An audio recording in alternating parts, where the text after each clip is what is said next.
കോടി. ഹലോ. ആ വാസുമോനെ,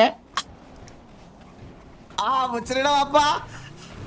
മുച്ചിരിന്റെ അവിടെ മുച്ചിരി ഇല്ല, വന്നിട്ടില്ല. ഉടുക്ക പോയേ അവനെ ഞാൻ അങ്ങനെ കാണാറേ ഇല്ല. എന്തിപ്പോ ഒരു ചെറിയൊക്കെ ഞാൻ എന്തൊക്കെ പ്രശ്നത്തിലാണെന്നറിയോ മുച്ചിരിയുടെ വാപ്പേ? എന്തേ പ്രശ്നം പറഞ്ഞോളി. മൊത്തത്തിൽ പ്രശ്നമാ. എന്താണ് അവനെ കൊണ്ട് പ്രശ്നം, എന്തപ്പാ അവന്റെ അങ്ങനെ വാപ്പയെ പ്രശ്നം? കൊണ്ട് പ്രശ്നം. അങ്ങനെ പറയരുത്, അങ്ങനെ പറയരുത്.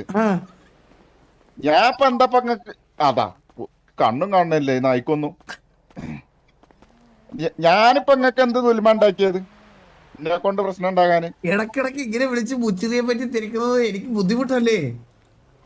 അങ്ങനെ ഞാൻ ഇത് വിളിച്ചണ എന്തിനാണെന്നില്ല ഇങ്ങക്ക് അറിയില്ലല്ലോ. എന്തിനാ വിളിച്ചതേ? ആ നമുക്കിന് ഇന്നലെ 18 വയസ്സായിക്കണ്. ഓ, 18 വയസ്സായ അവന്. ഇനി അവന് ഇഷ്ടമുള്ളവരോട് ജീവിക്കാം അവന്. അതല്ലല്ലോ ഇപ്പോൾ വിഷയം. അപ്പൊ അതല്ല, പിന്നെ ഓനെ കൊണ്ടുകണ്ട് സുന്നത്ത് അയച്ചണം.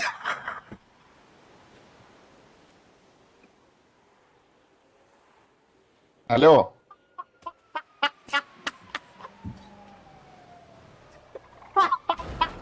ആസുവാനെ, ഹലോ.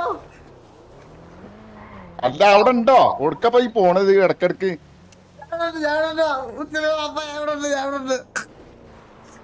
ഞാണ്ട് വരാം, ഞാൻ ഇവിടെ എത്തിക്കണ്. പെരയുണ്ടോ? പെരയിലുണ്ടോ?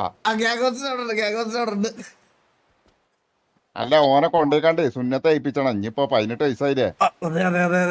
അതൊക്കെ നിങ്ങളുടെ കാര്യങ്ങളാ. നമുക്കതിൽ എതിർപ്പൊന്നുമില്ല. അതിന് എതിർപ്പിന്റെതല്ല പറയണത്. പിന്നെ ഓനൊന്ന് പറഞ്ഞ് സമാധാനിപ്പിച്ചാണെങ്കിൽ നിങ്ങൾ പറഞ്ഞാലപ്പോ കേക്കുള്ളൂ. ഉന്നത്ത് ചെയ്യാൻ ഞാൻ അവന് എന്ത് പറഞ്ഞ് കൺവിൻസ് ചെയ്യും? ഓനെ ചെറുപ്പത്തിലായി ചെയ്തിട്ടില്ലേ. ഇപ്പൊ ഇനിയിപ്പോ വെച്ചോണ്ട് നടക്കാൻ പറ്റൂലല്ലോ. ഇനിയിപ്പോ 10-18 വയസ്സായാലും ഇനിയിപ്പോ ഒരു പെണ്ണൊക്കെ കെട്ടണമെങ്കിൽ ഞാൻ എന്തായാലും സംസാരിച്ച് നോക്കാം. എന്തായാലും ഉച്ചയുടെ വാപ്പ വാ, നമുക്ക് ഇവിടെ നേരിട്ട് കണ്ട് സംസാരിക്കാം. പോട്ടെ, ഞാതാ പെരന്റെ മുമ്പില്. ഇതാ വരുന്ന